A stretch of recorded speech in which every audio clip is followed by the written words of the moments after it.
आज चर्चा करेंगे किसान आंदोलन पर, क्योंकि किसान आंदोलन जो हरियाणा पंजाब के बॉर्डरों पर पिछले 10 महीने से लगातार चल रहा है। भाजपा लगातार कह रही है किसान आंदोलन बढ़ चुका है और ये किसानों का आंदोलन नहीं है बल्कि पंजाब का आंदोलन।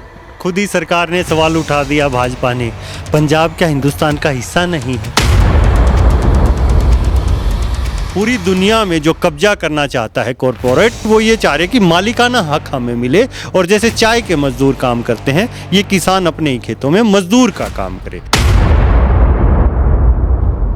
10 महीने से आंदोलन चल रहा है, इसमें हरियाणा की भागीदारी नहीं देखने को मिल रही और हरियाणा की सरकार भी यही कह रही है कि हम तो 24 फसलों पर एमएसपी दे रहे हैं, इसलिए हरियाणा के किसान इस आंदोलन में साथ नहीं है। नायब सैनी जी कहते हैं 24 फसलों पर एमएसपी। अगर वो उनमें हिम्मत है तो अपने प्रधानमंत्री से वो एमएसपी लेके दिखाएं। जब आपकी थोड़े से दायरे के अंदर ही 2 पंचायतें होती है, वो भी अलग अलग, जिनकी विचारधारा मेल नहीं खा रही, विचार मेल नहीं खा रहे, जिनकी बातें ही आपस में टकराव वाली। संयुक्त किसान मोर्चा कहता है कि इन्हें बात करनी चाहिए थी, इनको जो है विचार विमर्श करके सबका साथ लेकर आंदोलन करना चाहिए था। हम इस आंदोलन में साथ नहीं है। अभी तो हमने 2 की है। हरियाणा में 22 जिले हैं, 7000 गांव हैं, हम 7000 पंचायतें करेंगे। विचार इतने जुदा कैसे हो सकते हैं? एक किसान नेता कहता है कि आंदोलन खत्म हो जाएगा, दूसरे किसान नेता कहते हैं कि हम अपनी मांगे मनवाए बिना जाने वाले नहीं है, चाहे जाने क्यों ना देनी पड़े। आप बार बार फल पर जा रहे हैं, पत्तियों पर जा रहे हैं, मैं आपको बार बार जड़ पर लेकर जा रहा हूं। जड़ क्या है? जड़ है एमएसपी। आपने जड़ की बात की, जड़ से पेड़ मजबूत हो सकता है, लेकिन फल को अगर कीड़ा लग गया तो उस मजबूत जड़ का होगा क्या? ये तो अंग्रेजों से और मुगलों से भी बुरा काम कर रही है। क्यों अपने ही देश के लोगों की हत्याएं करवाएगी क्या? तो मैं इस सरकार से फिर निवेदन करता हूं, किसानों की मांग पर ध्यान दो, नहीं तो अभी भगत सिंह और शहीद उधम सिंह जैसे लोग भी पैदा होने बाकी हैं। अगर आंदोलन कहीं उग्र हो गया तो सरकार क्या करेगी? सबके मुख से एक बात सुनने को मिलती है, अगर जगजीत सिंह डल्लेवाल को कुछ हो गया तो हम ऐसे कर देंगे, हम समर्थन दे देंगे, हम आंदोलन को उग्र कर देंगे, हम वो कर देंगे, हम वो कर देंगे। अब क्यों नहीं कर रहे हैं? जगजीत सिंह डल्लेवाल को कुछ होने का इंतजार क्यों किया जा रहा है? पिछले 10 साल में आपने नोटबंदी देखी, पिछले 10 साल में आपने मणिपुर देखा, पिछले 10 साल में आपने जंतर मंतर पर अस्मिता लूटती दिखी, पिछले 10 साल में आपने अग्निपथ देखा, लेकिन पिछले 10 साल में क्या आपने प्रधानमंत्री को देखा क्या एक बार भी कि भाई मैं एमएसपी दूंगा? क्या भविष्य नजर आ रहा है? ये किसान जो हैं 13 महीने बॉर्डरों पर रहे, जब भी अपनी मांग मनवा के गए थे, आज भी अपनी मांग मनवाएंगे। हम अपना हक लिए बगैर मानेंगे नहीं। नमस्कार, स्वागत है आपका हरियाणा न्यूज 24 पर। मैं हूं प्रिंस लांबा, मेरे से विनय सिंधु के साथ मौजूद है रोहतक में। रोहतक जिसको हरियाणा प्रदेश की जान बोला जाता है, और आज चर्चा करेंगे किसान आंदोलन पर, क्योंकि किसान आंदोलन जो हरियाणा पंजाब के बॉर्डरों पर पिछले 10 महीने से लगातार चल रहा है। लगातार ये बात निकल के आ रही है कि ये पंजाब के किसानों का आंदोलन है, तो वहीं अब चर्चा ये भी चल रही है कि किसान आंदोलन बिखर चुका है, टूट चुका है, किसान संगठन अलग अलग हो चुके हैं। तो इसी को लेकर आज खास चर्चा करेंगे और हमारे साथ इस खास चर्चा में मौजूद हैं किसान नेता, खाप नेता और इसके साथ साथ जो है लोकदल के प्रदेश अध्यक्ष भी हैं प्रदीप हुड्डा हमारे साथ खास बातचीत में। हुड्डा साहब बहुत बहुत स्वागत आपका। प्रिंस जी आपको और सभी दर्शकों को नमस्कार। क्या कहेंगे? सबसे बड़ा सवाल आज के दिन यही बना हुआ है और भाजपा को भी मौके पर चौका मारने की आदत है और वो मौका उनको मिल भी चुका है। भाजपा लगातार कह रही है किसान आंदोलन बढ़ चुका है और ये किसानों का आंदोलन नहीं है बल्कि पंजाब का आंदोलन। तो सबसे पहले खुद ही सरकार ने सवाल उठा दिया भाजपा ने, पंजाब क्या हिंदुस्तान का हिस्सा नहीं है? पंजाब का कहें, हरियाणा का कहें, कहीं का भी कहें, किसान तो वहाँ का भी है। ये फिर वही नरेंद्र मोदी जी की बात निकल कर आती है कि मैं पंजाब में असुरक्षित हूँ जब वो गए थे। अरे भाई, पंजाब भारत का एक अभिन्न अंग है और अगर आप अपने ही देश के, अपने ही एक प्रदेश में अगर आप असुरक्षित महसूस कर रहे हैं तो आपकी जो लॉ एंड ऑर्डर है उस पर सवालिया निशान खड़े होते हैं। बात आती है किसान की। किसान जरूर हरियाणा पंजाब का कर रहा है, करेगा भी, क्योंकि उसे चाहिए। उसे चाय का किसान नहीं बनना। आज के न्यूज़पेपर की शायद अगर आप हेडिंग देखते तो पिछले 3 महीने में चाय कॉफ़ी 50% से ज़्यादा महंगी हो गई है। आपने कभी चाय के किसानों का आंदोलन नहीं देखा होगा, सेब के किसानों का देखा होगा। क्योंकि चाय के जो बाग हैं उनके कॉरपोरेट मालिक हैं, वहाँ मज़दूरों के आंदोलन होते हैं जो चाय तोड़ते हैं, और वही सिचुएशन ये यहाँ गेहूं, जवार, मक्का पर चाहते हैं। जो हरियाणा पंजाब लैंड होल्डिंग्स जिसे कहते हैं, महंतवाड़ी, रैयतवाड़ी, कई सिस्टम होते थे। जो यहाँ का जो सिस्टम था, यहाँ land holdings, big land holdings थी। और प्रिंस, आपको शायद उम्र छोटी है, नहीं ध्यान होगा, जब ग्रीन रेवोल्यूशन हुआ था तो इसी एरिया से स्टार्ट हुआ था। इस एरिया ने पूरे हिंदुस्तान को नहीं, पूरी दुनिया को खाना खिलाया है। जब आप वर्ल्ड में देखेंगे तो इसे नॉर्थ इंडिया को कहें व्हीट बास्केट, या यूक्रेन में है थोड़ी सी व्हीट बास्केट, या अमेरिका में है, तो इन्हीं के ऊपर पूरी दुनिया में जो कब्जा करना चाहता है कॉरपोरेट, वो इसके ऊपर चाहता है। जैसे उन्होंने चाय के बागवानों पे कर लिया है। चाय महंगी हो गई है, कॉफ़ी महंगी हो गई है, पाम ऑयल महंगा हो गया है। एक बार आप गेहूं को उलझा के तो देखो, जो अडानी ये चाह रहे हैं या कॉरपोरेट चाह रहे हैं ज़मीन को हथियाना, ऐसे ही वो ये चाह रहे कि मालिकाना हक हमें मिले, और जैसे चाय के मज़दूर काम करते हैं, ये किसान अपने ही खेतों में मज़दूर का काम करे। लेकिन ये किसान एक जागरूक किसान है, इसने सदियों से लड़ाई लड़ी है। अभी भाजपा से लड़ाई नहीं लड़ रही है। जब मुगलों से लड़ाई लड़ी थी तो मुगलों ने भी, आपने शायद सुना हो, इतिहास में देखा हो, नील का आंदोलन होता था, और वो सारी नील की खेती के और बहुत से आंदोलन हुए हैं। ये लड़ते लड़ते लड़ते यहाँ तक पहुँचे हैं, और आज भी ये अपने हकों के लिए लड़ रहे हैं। किसके हक के लिए? किसान कमेरे के हक के लिए। किसान के साथ जो मजदूर है, जिसे हम कहते हैं यहाँ दलित कहें, शोषित कहें, वो कहाँ काम करता है, उसका भी किसान ही ध्यान रखता है। हर चीज़ का, चाहे हम पशु पक्षी से लेकर जानवर तक कहें, इंसानों तक कहें, वो किसान की जो मेहनत होती है वहाँ से खाते हैं। लेकिन किसान को मेहनत का नहीं मिल पाता है। अभी आप देखेंगे सितंबर, अक्टूबर, नवंबर, दिसंबर। सितंबर में मैंने सुनना शुरू किया था, आपने ध्यान होगा, घर के बाहर जो फेरी लगाते हैं, 100 रुपये किलो प्याज, टमाटर बहुत महंगा हो गया था, 100 रुपये किलो आलू, फिर वो 100 के 2 किलो हुए। आज टमाटर मार्केट में आ गया है, तो आज टमाटर 100 के 4-5 किलो सुन रहा हूँ। क्यों? किसान का आ गया। अभी तक किसका बिक रहा था? कॉरपोरेट का। अभी प्याज जो है वो 100 के 3 किलो हो गया, नासिक का आना शुरू हो गया है। अब वो देखिए आपको 5-10 किलो भी मिलेंगे। जो दिल्ली में, गुड़गांव में जो हमारे भाई रहते हैं, प्रिंस, छोटे भाई जैसे आप जैसे लोग हैं जो जाकर वहाँ करते हैं, मेहनत के जॉब करते हैं, जब किसान उगाता है तो 10 रुपये किलो उसे भाव नहीं मिल पाता, और उसी के बेटे और उसी के भाई को वो 50 रुपये, 100 रुपये किलो खरीदना पड़ता है। तो ये जो बीच का 40 और 90 रुपये का जो गैप है ना, ये कॉरपोरेट के यहाँ जाता है, और वही कॉरपोरेट उसी पैसे को किसान के खिलाफ यूज़ करता है कि मैं कैसे धीरे धीरे धीरे इस पैसे से किसान की ज़मीन हड़पूँ, और मेरे बड़े से गोडाउन हो, बड़े लैंड होल्डिंग्स हों, और वहीं पर मशीनरी उगाए, और मैं ही हर चीज़ बेचूँ। चलो, आपने कहा कि हरियाणा पंजाब के किसान मजदूर नहीं बनना चाहते हैं, लेकिन खास बात यह है 10 महीने से आंदोलन चल रहा है, इसमें हरियाणा की भागीदारी नहीं देखने को मिल रही, और हरियाणा की सरकार भी यही कह रही है कि हम तो 24 फसलों पर एमएसपी दे रहे हैं, इसलिए हरियाणा के किसान इस आंदोलन में साथ नहीं है। अगर पंजाब के किसानों का एमएसपी चाहिए तो अपनी सरकार से बात करें, दिल्ली की तरफ क्यों भागते हैं? अगर ये बार बार पिछले काफ़ी इंटरव्यूज़ में इस चीज़ का जवाब दे चुका हूँ, मैं आज खोल देता हूँ इसको। जो बार बार नायब सैनी जी कहते हैं 24 फसलों पर एमएसपी, अगर वो उनमें हिम्मत है तो अपने प्रधानमंत्री से वो एमएसपी लेके दिखाएं। ये जो 24 फसलों पर एमएसपी दे रहा है, ये हरियाणा का टैक्स पेयर मिलकर अपने किसानों को दे रहा है, केंद्र नहीं दे रहा है। केंद्र के सेंट्रल पूल में हम गेहूं देते हैं, उनके रेट के अकॉर्डिंग देते हैं। जो गैप है वो हरियाणा का किसान, हरियाणा के लोग जो टैक्स पेयर है वो भुगत रहे हैं।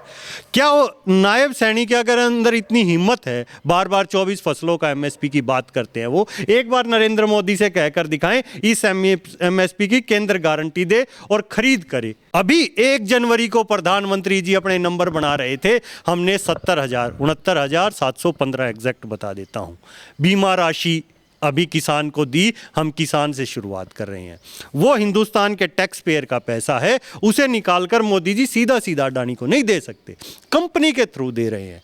किसके नाम पर? किसानों की फसल का बीमा हम कराएंगे। अरे किसान चाहता ही नहीं, किसान को मुआवजा दो ना तुम। क्या आपको लगता है प्रिंस जी कि कोई कंपनी ऐसा हो जो घाटे का सौदा करे? जो बार बार ये जो कंपनीज हैं, प्राइवेट कंपनीज, जिनको ये पैसा जा रहा है, उनमें से एक भी कंपनी का पिछले 10 साल का रिकॉर्ड उठा लीजिए, क्या वो कंपनी घाटे में गई है? ये जो किसान का पैसा है, ये ऐसा नहीं सिर्फ 70,000 करोड़ जाएगा, इसका 1/3 किसान के खाते से भी जाएगा। और सरकार ये दिखाएगी कि 1/3 हम किसान से ले रहे हैं, 2/3 खुद दे रहे हैं। जबकि ये जो 1 लाख करोड़ सीधा सीधा जो कंपनीज को जा रहा है, वो कंपनीज को ट्रांसफर किया जा रहा है। पब्लिक का पैसा है, किसान का पैसा है। आप तथ्य के साथ बोल रहे हैं, लेकिन बात यहां आती है कि सिर्फ पंजाब के किसान ही धरने पर क्यों हैं, हरियाणा इस बार साथ क्यों नहीं है। आपने देखा होगा, और इसका मसला भी उस समय उठा है, ये सवाल भी उस समय उठा जब आपकी थोड़े से दायरे के अंदर ही 2 पंचायतें होती, वो भी अलग अलग, जिनकी विचारधारा मेल नहीं खा रही, विचार मेल नहीं खा रहे, जिनकी बातें ही आपस में टकराव वाली। नहीं, ना कोई बातें टकराव वाली हैं, हाँ विचार अलग अलग हैं। आप और मैं पगड़ी नहीं पहनते, जो पंजाब में है वो दाढ़ी रखते हैं, पगड़ी पहनते हैं, लेकिन इंसान तो वही है, सोच वही है। वो भाषा पंजाबी बोलते हैं, हम हिंदी हरियाणवी बोलते हैं, लेकिन इसका मतलब ये नहीं कि हम अलग अलग हैं। टोहाना वाली पंचायत भी देखी, मीडिया ने भी देखी, वहाँ भी लाखों के भीड़ थी, तो क्या किसानों की नहीं थी? क्या हरियाणा साथ नहीं था? खन्नौरी बॉर्डर भी देखा, वहाँ भी लाखों की भीड़ थी। अरे मैं ये कहूँगा, अगर ये जिले वाइज भी कर लेते तो भी लाखों की भीड़ होती, तो फिर कैसे कह रहे हो साथ? भीड़ का अनुमान दे दिया, लेकिन वो किसान आंदोलन के साथ तो नहीं है ना। उन्होंने आपके जो किसान नेता जो टोहाना पंचायत कर रहे थे, जो संयुक्त किसान मोर्चा की पंचायत थी, संयुक्त किसान मोर्चा कहता है कि इन्हें बात करनी चाहिए थी, इनको जो है विचार विमर्श करके सबका साथ लेकर आंदोलन करना चाहिए था। हम इस आंदोलन में साथ नहीं है, आप क्या कहेंगे? नहीं, बिल्कुल वो उनकी सोच हो सकती है ना। तभी मैंने आपको कहा, हम हरियाणवी में बात करें और पंजाबी में। कोई गेहूं की फसल है, कहीं धान की अलग है, कहीं चाय की अलग है, कहीं सेब की अलग है, लेकिन मुद्दा क्या है? एमएसपी। इनसे पूछो ना आप, टोहानावाड़ी में इनका भी एमएसपी मुद्दा है, उनसे पूछो ना, उनका भी एमएसपी मुद्दा है। आपने पंचायत 2 रखने की बजाय संयुक्त पंचायत क्यों नहीं की? उसमें आपकी ताकत भी दिखती, आपकी एकता भी नजर आती, और सरकार के सामने एक बड़ा संदेश भी जाता। इस बार आप देखिएगा, अभी तो हमने 2 की है। हरियाणा में 22 जिले हैं, 7,000 गांव हैं। हम 7,000 पंचायतें करेंगे 7,000 गांव में, तब सरकार को एहसास हो जाएगा कि किसान की एकजुटता क्या है। और बीजेपी को लेके क्यों आए थे 2014 में? इन्होंने कहा था कि पहली कलम से एमएसपी C2 प्लस 50% देंगे, 1 रैंक 1 पेंशन देंगे।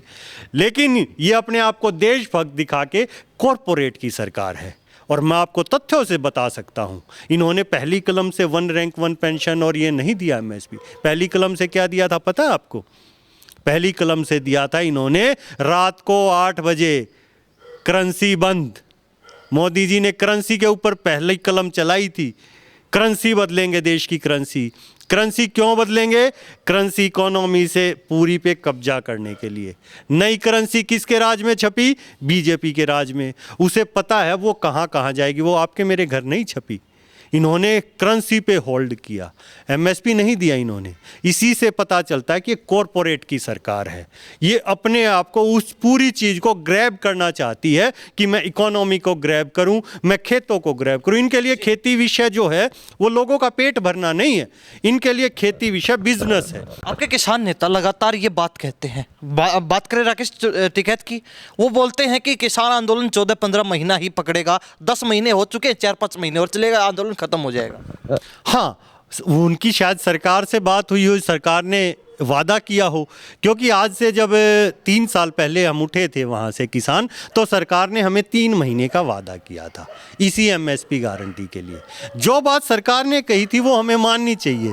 राकेश टिकैत जी ठीक कह रहे हैं, उनको आज भी भरोसा होगा, हो सकता है सरकार ने कहा हो कि हम 3 महीने में देंगे। अगर ये हमें एमएसपी 3 महीने तो बहुत दूर की बात है, अभी आपके चैनल के माध्यम से कह रहा हूँ 3 घंटे में दे दो हमें।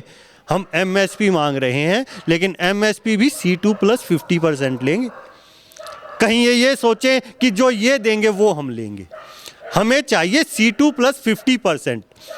और ये C2 प्लस 50% वो है जो मोदी जी कहकर सरकार में आए थे। ये किसान का बड़ा दिल है जो पूरे देश को खिला रहा है। आज भी इस दुख में एमएसपी की मांग को 13 महीने थोड़ा आंदोलन चला था क्या? एक व्यक्ति आज जान दे रहा है, किसान जगजीत सिंह डल्लेवाल को कुछ हो गया तो कौन मरेगा? इस देश का किसान। वो कुछ भी करता तो इस देश के लिए करता। इस देश की जीडीपी में उसका योगदान होता। अरे इतना बड़ा किसान नेता अपना हक ही तो मांग रहा है और आप उसे हक की जगह मौत दे रहे हो। ये तो सरकारों का काम नहीं होता। कहते हैं किसान नेताओं के विचार जुदा हो सकते हैं लेकिन मुद्दा सबका एक है, लेकिन विचार इतने जुदा कैसे हो सकते हैं? एक किसान नेता कहता है कि आंदोलन खत्म हो जाएगा, दूसरे किसान नेता कहते हैं कि हम अपनी मांगे मनवाए बिना जाने वाले नहीं है, चाहे जाने क्यों ना देनी पड़े। तो ये विचार इतने जुदा कैसे है? ये विचारिक मतभेद इतना बड़ा कैसे हो गया किसान नेताओं के बीच? जो किसान नेता पिछले आंदोलन का हीरो बने हुए थे, बड़ा चेहरा बने हुए थे, वही किसान नेता आज कह रहे हैं कि आंदोलन नहीं है, ये जल्दी खत्म हो जाएगा, ये कुछ चुनिंदा लोगों का आंदोलन है। और उन्होंने तो यहां तक कहा कि ये तो पंजाब के लोग बैठे हैं। हाँ, ये फिर आपने कहा वैचारिक मतभेद। वैचारिक मतभेद भी नहीं है, सिर्फ समय की है कि राकेश टिकैत ने तो 3 महीने 4 महीने की कहा है। अरे मैं 3 घंटे की कह रहा हूं। आप प्रधानमंत्री जी को कहिए वो वहां से अपने किसी प्रतिनिधि को भेजें, कृषि मंत्री को डल्लेवाल जी के पास भेजें, लिखित में वो अपना आश्वासन दे दें कि वो ये तो अभी वो खत्म कर देंगे। एमएसपी की गारंटी कानून किसने कहा था? एमएसपी गारंटी कानून ये सरकार ने कहा था। लेकर कौन आए? हम तो आपसे आंदोलन की बात करें, आप घूमते फिरते हैं बीजेपी में चले जाते हैं। हम आंदोलन की पूछ रहे हैं, आंदोलन में टकराव क्यों है किसान नेताओं के बीच? क्या वजह है? किसान नेता एक साथ क्यों नहीं आ पा रहे हैं? एसकेएम कहता है कि हम बिल्कुल ही साथ नहीं, एसकेएम ने बिल्कुल किनारा कर लिया। ऐसी क्या वजह है कि एसकेएम साथ नहीं दे रहा, आपके एसकेएम के नेता साथ नहीं दे रहे? और वो तो यहां तक कह रहे हैं कि ये तो हमारा हिस्सा थे ही नहीं जो लोग आंदोलन कर रहे हैं। प्रिंस भाई, आप भी ठीक कह रहे हैं। अब आपकी जगह ही ले चलता हूं। आप बार बार फल पर जा रहे हैं, पत्तियों पर जा रहे हैं, मैं जड़ में लेकर जा रहा हूं। आम की खेती होती है ना, आजकल तो मॉडर्न हो गए, कलम चढ़ा देते हैं, एक पे दशहरी लगता है, एक पे दूसरा लगता है, लंगड़ा चौसा लगते हैं। तो ये जो किसान हैं ये अलग अलग वैरायटीज हैं, लेकिन जड़ तो सभी की है। मैं आपको बार बार जड़ पर लेकर जा रहा हूं। जड़ क्या है? जड़ है एमएसपी। टोहाना की बात कर लो आप या खन्नौरी की बात कर लो, हम बात करते हैं सरकार अपना फायदा उठा रही है कि अलग अलग क्यों हुई। और मैं बता रहा हूं दोनों अलग अलग भी बड़ी हुई और दोनों की डिमांड एक ही थी, एमएसपी। और सरकार आज ही एमएसपी की 3 घंटे में घोषणा कर दे, वहां से चले जाए, हम सरकार का हाथ जोड़कर धन्यवाद करेंगे, एमएसपी दे दे। हुड्डा साहब, आपने कहा कि दोनों का मुद्दा एक है, लेकिन दोनों की बातें अलग अलग हैं। एक कहते हैं कि हम आंदोलन खत्म नहीं करेंगे, दूसरा कहते हैं कि हम आंदोलन के साथ ही नहीं है। आपने जड़ की बात की, जड़ से पेड़ मजबूत हो सकता है, लेकिन फल को अगर कीड़ा लग गया तो उस मजबूत जड़ का होगा क्या? आप ये बताइए। नहीं, फल को कीड़ा नहीं लगेगा, क्योंकि टारगेट दोनों का ही तो दिल्ली है। अब फिर वहीं आ जाता हूं कि राकेश टिकैत जी ने, उग्राहा जी ने जो टोहाना रैली थी, इन्होंने कहा कि हम केएमपी को घेरेंगे, ये भी कहा था, और उन्होंने कहा हम दिल्ली आएंगे। अब चंडीगढ़ से दिल्ली आने के लिए एक तो सीधा रास्ता है, करनाल होके एक 152D नया बन गया है, आना तो दिल्ली ही है। टारगेट दोनों का ही एक है। लेकिन राकेश टिकैत ने बोला कि हम जल्दबाजी नहीं करेंगे। इन संगठनों ने ना किसी से बात की, ना किसी से वार्तालाप किया, ना विचार विमर्श किया, ना कोई रोड मैप बनाया, आए और बॉर्डरों के ऊपर आकर बैठ गए। अगर इनको नहीं रोकते तो ये दिल्ली जाके बैठते, इनको रोक दिया तो ये यहाँ बैठे हैं पिछले 10 महीने से। हम सबसे बातचीत करेंगे, एक पूरा रोड मैप बनाएंगे, कई महीने की मेहनत लगेगी, उसके बाद एक बड़ा आंदोलन खड़ा करेंगे। बिल्कुल ठीक कह रहे हो प्रिंस भाई, आपको इतिहास में लेकर चलता हूं। जो राकेश टिकैत और डल्लेवाल जी दो अलग अलग धुरी हैं। इनको आप ये समझिए कि आज़ादी से पहले गांधी जी थे और नेताजी सुभाष चंद्र बोस थे, दोनों की विचारधाराएं अलग थी। और एक तीसरे गांधी जी किसको मानने और सुभाष चंद्र बोस किसको मानने? अभी मानने की जरूरत नहीं है, अपने आप समय पता लग जाएगा। लेकिन अभी तो खुदीराम बोस भी पैदा होंगे, भगत सिंह जी भी होंगे, ठीक। तो नाथूराम गोडसे कौन होगा? नहीं, नाथूराम गोडसे तो सरकार है, संघ से अपने आप आ जाएंगे। लेकिन ये करैक्टर अगर आ गए, अगर आंदोलन कहीं उग्र हो गया तो सरकार क्या करेगी? भगत सिंह जी ने इस देश के लिए फांसी खाई थी, इस देश का युवा गया था, वो इस देश का नागरिक था। ऐसे ही अगर ये सरकार, जिसे हम आज़ाद भारत की सरकार कह रहे हैं, हिंदुस्तान की आवाम की चुनी हुई सरकार कह रहे हैं, अगर ये ऐसा करेगी लोगों के साथ तो कैसे होगा? इन्होंने ही 700 किसान जो शहीद किए हैं, इन्होंने ही किए हैं। जो ट्रैक, वो एक थार गाड़ी जो चढ़ाई थी किसानों के ऊपर, वो इस देश के गृह राज्य मंत्री जिसका काम है सुरक्षा का, उसके बेटे ने चढ़ाई थी। तो ये जो कर रही है ये सरकार, तो ये तो अंग्रेजों से और मुगलों से भी बुरा काम कर रही है। क्यों अपने ही देश के लोगों की हत्याएं करवाएगी क्या? तो मैं इस सरकार से फिर निवेदन करता हूं, किसानों की मांग पर ध्यान दो, नहीं तो अभी भगत सिंह और शहीद उधम सिंह जैसे लोग भी पैदा होने बाकी हैं, वो आंदोलनों से ही पैदा होते हैं। तो हमारे साथ प्रदीप हुड्डा मौजूद है, किसान नेता, खाप चौधरी, या फिर यूं कहे कि लोकदल के प्रदेश अध्यक्ष भी हैं, हर तरीके से सामाजिक तौर पर अपनी जिम्मेदारी निभा रहे हैं। और खास चर्चा करें किसान आंदोलन की, बात करें गुरनाम चड्ढूनी की। गुरनाम सिंह चड्ढूनी ने मुख्यमंत्री से मुलाकात की, वो कहते हैं कि हमने अपनी मांगों को लेकर वार्तालाप किया और उनसे गुहार लगाई, उनसे अपील की कि हमारी मांगों पर ध्यान दिया जाए, उनको पूरा किया जाए। चलो ठीक है, उस बात को साइड करते हैं। गुरनाम सिंह चड्ढूनी ने एक आरोप यह भी लगाया कि हम खनौरी बॉर्डर गए थे जगजीत सिंह डल्लेवाल के समर्थन में, उनका हालचाल जानने, उनको समर्थन देने, लेकिन वहां हमारे साथ बदतमीजी हुई और एक तरीके से कहें तो हम इस आंदोलन में अब बिल्कुल भी साथ नहीं है। आप क्या कहें? नहीं, बिल्कुल है उनका। मैंने ये बयान बिल्कुल नहीं सुना, बल्कि आपने भी देखा होगा, आज भी उनकी आप फेसबुक आईडी उठा लीजिए, उन्होंने फ़ोटो भी खिंचवाई है वहाँ, और डल्लेवाल जी के साथ उनकी फ़ोटो है, और उन्होंने कहा बड़े अच्छे से बात हुई है। लेकिन हाँ, हमारे मुद्दे अलग अलग हैं, आंदोलन करने के रास्ते अलग अलग हैं, लेकिन है तो एक ही बात। चाहे गुरनाम सिंह चड्ढूनी है, चाहे राकेश टिकैत है, चाहे प्रदीप हुड्डा है, चाहे जोगिंदर उग्राहा है, हम सब चाहते हैं जगजीत सिंह डल्लेवाल की जान बचे, क्योंकि उनकी जान बचेगी, वो देश के किसानों के हित में अपनी जान दे रहे हैं। वो आंदोलन क्यों कर रहे हैं? अगर आज आप अनशन पर बैठे हैं, अभी बिहार का मुद्दा चल रहा है, वो बच्चे क्यों अनशन पर बैठे हैं? उन बच्चों की जायज़ डिमांड है। इस देश के अंदर आज जो डिमांड कर रहे हैं उनको उठा लिया जाता है प्रशासन से। क्यों भाई? लोकतंत्र, लोकतंत्र क्या है? To the people, by the people, for the people, and where is the people? लोग तो जान दे रहे हैं, अरे सरकार लोगों की जान ले रही है, लोकतंत्र रह कहाँ गया? ये तो राजतंत्र है, राजतंत्र में भी जान नहीं ली जाती थी। हुड्डा साहब, सारी बातचीत ठीक है, हम हरियाणा का मुद्दा छोड़ देते हैं, हरियाणा साथ है नहीं है वो आप लोगों को पता होगा, किसान नेताओं को पता होगा। लेकिन बात करें पंजाब की, पिछले किसान आंदोलन में पंजाब से 40 जत्थेबंदियां थी। इस आंदोलन के अंदर सिर्फ 2 जत्थेबंदी, एक शंभू बॉर्डर पे, एक खनौरी बॉर्डर के ऊपर, बाकी 38 जत्थेबंदियां कहाँ हैं? नहीं है, कौन सी नहीं है? ये भी जो गलत, जोगिंदर सिंह उग्राहा ने पंचकुला में जो एसकेएम की 2 बार मीटिंग हुई, उसके बाद क्लियर कर दिया था कि हम इस आंदोलन में साथ नहीं है। पहले तो मैं आपको गिना देता हूँ पंजाब की ही, वहाँ सरजीत फूल जो उसमें भी थे, सरजीत फूल भी हैं, वहाँ पर डल्लेवाल जी भी हैं, वहाँ अभिमन्यु कोहाड़ भी है, वहाँ लखविंदर औलख भी हैं, वहाँ गुरदासपुर से जो सुखवंत हैं वो भी हैं। 10 यूनियन तो मैं जानता हूँ, और बाकी यूनियन है, पंढेर जी की आ जाओ, 7 तो इन्होंने कहा। और उत्तर प्रदेश से जो हैं, अपने उत्तर प्रदेश से भी हैं, अपने चौधरी साहब हैं, वो भी वहाँ जो गाजीपुर बॉर्डर थे। अरे बहुत लोग हैं और सभी लोग साथ में हैं। मैं आज रोहतक में बैठा हूँ, आप रोहतक में इंटरव्यू ले रहे हो, लेकिन मेरी आत्मा, मेरा दिल आज भी डल्लेवाल जी के साथ है। हम भी वहीं हैं, कोई किसी रूप में है, कोई किसी रूप में। सभी लोग इंतजार क्यों कर रहे हैं? सबके मुख से एक बात सुनने को मिलती है,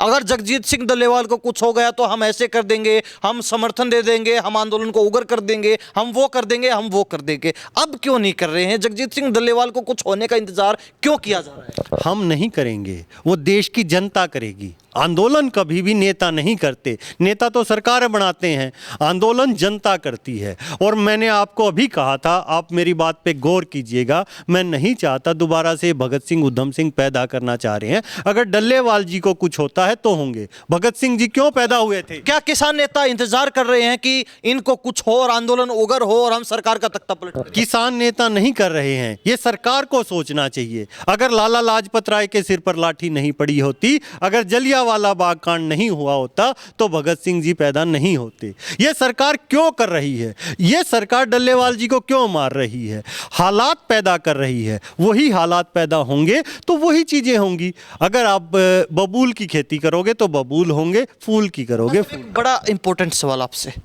बात करें पंजाब के किसानों की, हरियाणा की सरकार कहती है कि हरियाणा किसानों के लिए हम हैं, अगर हरियाणा के किसानों को कोई मांग रखनी है हमारे साथ वार्तालाप कीजिए, अगर केंद्र सरकार से भी कोई बात करनी है तो हमारे समक्ष आप मांग रखें, हम आपका मुद्दा वहां उठाएंगे। पंजाब के किसान अपने मुख्यमंत्री के सहारे अपनी बात क्यों नहीं पहुंचाना चाहते, या फिर उनके मुख्यमंत्री क्यों किसानों का मुद्दा नहीं उठा रहे हैं? उनके मुख्यमंत्री कहते कि आप दिल्ली की तरफ जाइए, उनके मुख्यमंत्री ये क्यों नहीं कहते कि आप मेरे पास आइए, मैं आपकी सुनता हूं, और सरकार आपका प्रतिनिधि होने के नाते, सरकार का मालिक होने के नाते, प्रधान होने के नाते मैं आपकी मांग वहां रखूंगा। ऐसा अब तक कहीं देखने को नहीं मिला। पंजाब की सरकार किसानों के हित पक्ष में एक बार भी नहीं बोलती हुई नजर आई। बिल्कुल हुआ है। शायद आपने प्रिंस जी वो प्रेस कॉन्फ्रेंस नहीं सुनी। अभी जो सुप्रीम कोर्ट की गाइडलाइंस आई थी उसके बाद भगवंत मान जी ने प्रेस कॉन्फ्रेंस की थी और उन्होंने केंद्र से डिमांड रखी है। उन्होंने बाकायदा सुप्रीम कोर्ट को भी लेटर भेजा है, प्रधानमंत्री जी को भी भेजा है। प्रेस कॉन्फ्रेंस आपको चुनाव से पहले की भी ध्यान होगी जो उन्होंने मोहाली में की थी, वहां उन्होंने बोला था, चुनाव के अपने मैनिफेस्टो में ये मुद्दा जोड़ा था कि हमारी सरकार बनाइए आम आदमी पार्टी की पंजाब के अंदर और हम आपको एमएसपी लागू करके देंगे। वो क्यों नहीं की उन्होंने? हाँ, करनी चाहिए, वो तो करनी चाहिए, वो तो कांग्रेस को करनी चाहिए थी। वो तो जब आप 20 साल पहले आओगे, जब स्वामीनाथन की रिपोर्ट लागू की थी, अटल बिहारी वाजपेयी ने लागू नहीं की थी। अटल बिहारी वाजपेयी के समय से ये जो एनडीए गवर्नमेंट आज है, एनडीए 1 से ये मुद्दा आज तक पेंडिंग है। एनडीए 1 से आप कॉरपोरेट का मुझे कोई मुद्दा दिखा दीजिए, पिछले 25 साल से कोई कॉरपोरेट का मुद्दा बचा हो। ये केएमपी बन गया, अब कॉरपोरेट के लिए केएमपी के साथ साथ रेलवे लाइन बन रही है कि उसमें कॉरपोरेट का काम हो, उनके सारे काम हो रहे हैं। लेकिन ये एनडीए 1 से लेकर एनडीए 2 तक आ गया। पिछले 10 साल में आपने नोटबंदी देखी, पिछले 10 साल में आपने मणिपुर देखा, पिछले 10 साल में आपने जंतर मंतर पर अस्मिता लूटती दिखी, पिछले 10 साल में आपने अग्निपथ देखा। लेकिन पिछले 10 साल में क्या आपने प्रधानमंत्री को देखा क्या एक बार भी कि भाई मैं एमएसपी दूंगा? इस किसान, ये जो किसान है ये मेरे देश का किसान है, इस किसान को मैं मरने नहीं दूंगा। ये बात कही क्या प्रधानमंत्री जी ने? जब वहां पर गोलियां चली दिल्ली के अंदर, आईटीओ कितनी दूर है प्रधानमंत्री निवास से? 2 मिनट का भी रास्ता नहीं है। जब वहां पर एक नवयुवक की हत्या हुई पुलिस की गोली के द्वारा, पुलिस तो ये भी नहीं मान रही हमारे उससे हुई है। अरे पूरा देश जल रहा है, मणिपुर जल रहा है, लेकिन बार बार बांट रहे हैं, कभी पंजाब पंजाब। अरे पंजाब को दे दीजिए ना आप, अगर आपको पंजाब से इतनी ही ज़्यादा दिक्कत है। पंजाब की जो सिक्योरिटी है वो सारी चीज़ आप कह दीजिए, पंजाब अपना खर्चा खुद चला ले, पंजाब एमएसपी ले लेगा। केंद्र क्यों टैक्स लेता है? पंजाब से 74% गेहूं सेंट्रल पूल में जाता है। क्या कभी प्रधानमंत्री मोदी जी ने कहा मैं पंजाब का धन्यवाद करता हूं जो 74% गेहूं सेंट्रल पूल में भेजता है? क्या उन्होंने कभी कहा पंजाब से हमारी चीजें बासमती और ये एक्सपोर्ट होता है? लेकिन जाकर जो बात है बार बार हरियाणा, पंजाब, महाराष्ट्र। अरे हरियाणा का किसान परेशान है। आप कश्मीर से उठा लीजिए, सेब के किसान के ऊपर, सेब के ऊपर अडानी का कब्जा हो चुका है। आप उधर से अरुणाचल और सिक्किम को उठा लीजिए, वहां से चाय के ऊपर इनका कब्जा हो चुका है। दक्षिण से नीचे से आ जाइए, कॉफी और मसालों का होता है केरल में, वहां पर इनका कब्जा हो गया है। ऑयल इंडस्ट्री पर इनका कब्जा हो गया है। महाराष्ट्र में प्याज की खेती पर, महाराष्ट्र में बार बार किस चीज के ऊपर? हर चीज पर कॉरपोरेट ये चाह रहा है अगर हिंदुस्तान में एक व्यक्ति सांस ले तो भी वो हमसे पूछ कर ले। अब आपको क्या भविष्य नजर आ रहा है? कई किसान नेताओं का तो ये मानना है कि आंदोलन खत्म होगा, इसका कोई भविष्य नहीं है, आंदोलन बढ़ चुका है, आंदोलन दो फाड़ हो चुका है, आंदोलन के जो नेताओं के विचार हैं वो अलग हैं, वो रास्ते जुदा हैं आंदोलन के, और कहीं ना कहीं अब इस आंदोलन का कोई भविष्य नहीं है। किसानों की मांगे पूरी होंगी ही नहीं, सरकार किसी भी तरीके से इस आंदोलन का दबाव मान ही नहीं रही। आपको क्या लगता है क्या भविष्य है? ये किसान जो हैं 13 महीने बॉर्डरों पर रहे, जब भी अपनी मांग मनवा के गए थे, आज भी अपनी मांग मनवाएंगे। मुगलों के समय जब हुआ था पहला स्वतंत्रता का आंदोलन, राजा नाहर सिंह और बहादुर शाह जफर मिले थे, वो भी एक पंचायत हुई थी मथुरा के खेतों में, स्वामी विरजानंद और उसमें अध्यक्ष थे, तब भी जुड़े थे। उसके बाद राजा महेंद्र प्रताप आए, उन्होंने भी अपनी गवर्नमेंट बनाई, राजा महेंद्र प्रताप जी ने। उसके बाद चौधरी छोटू राम आए जो जमीन दिला कर गए।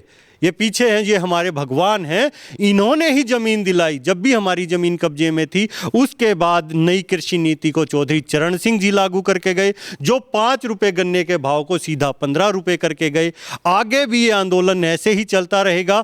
हम हैं, आज भी चलेगा, हमारे बाद अगली पीढ़ी में चलेगा, उससे अगली पीढ़ी में। ये एक निरंतर प्रक्रिया है, हम अपना हक लिए बगैर मानेंगे नहीं। इसमें 3 साल का समय लगे, 13 महीने का लगे, 30 साल का लगे या 300 साल का समय लगे, हम अपना हक लेके रहेंगे और अपने हकों के लिए लड़ना अगली पीढ़ियों को हम सिखाते रहेंगे।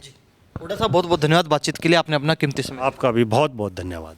हमारे साथ प्रदीप सिंह हुड्डा लगातार खास बातचीत में बने हुए थे। किसान आंदोलन के मुद्दे को लेकर खुलकर बातचीत हुई। जो सवाल लोगों के मन में जहन में घूम रहे हैं उन सब के जवाब इन्होंने भली बातें दिए हैं, हर सवाल का सामना किया है, खुलकर बातचीत की है। क्या किसान आंदोलन वास्तव में बढ़ चुका है? क्या किसान नेताओं के रास्ते जुदा हो चुके हैं? क्या हरियाणा के किसान पंजाब के किसानों के साथ नहीं है? या फिर ये आंदोलन की बात करें तो ये सिर्फ क्या पंजाब के किसानों का ही आंदोलन है और इसमें सरकार अब तक क्या भागीदारी निभा पाई है? क्या सरकार मानेगी? क्या आंदोलन अपना प्रभाव पिछली बार की तरह छोड़ पाएगा? हर मुद्दे पर, हर सवाल के ऊपर चर्चा की। इस बारे में आप क्या सोचते हैं? अपनी राय कमेंट के माध्यम से जरूर लिख दीजिए। इन्हीं सब बातों के साथ में प्रिंस लांबा, मेरे से विनय सिंधु के साथ हरियाणा न्यूज़ 24। नमस्कार, जय हिंद।